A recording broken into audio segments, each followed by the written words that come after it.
পোশাক খাতে community day care চালু করার তাগিদ দিয়েছেন শ্রম সংস্কার কমিশনের প্রধান সৈয়দ সুলতানুদ্দিন আহমেদ।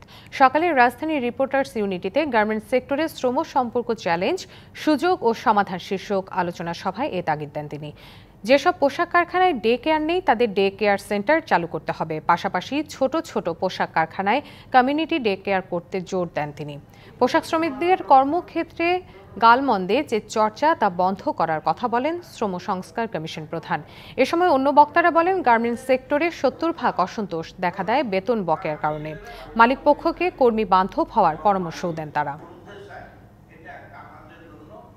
ডে কেয়ার কিন্তু আইনে আসছে এবং এটা নিয়ে দীর্ঘদিন যাবত আলোচনা হচ্ছে। আপনারা জানেন যে আমাদের যে ট্রান্সপোর্ট যে অবস্থা, বাংলাদেশে চলাচলের যানবাহনের যে অবস্থা, এবং একটা বয়সের পরে ওই শ্রমিকের বাচ্চাদেরকে ডে কেয়ারে রাখার যে কিছু সমস্যা, এটার জন্য এখন নতুন করে যেটা আলোচনা হচ্ছে কমিউনিটি বেস ডে কেয়ার, যেখানে শ্রমিকরা থাকবে, কারখানায় থাকবে, শ্রমিকদেরও থাকবে।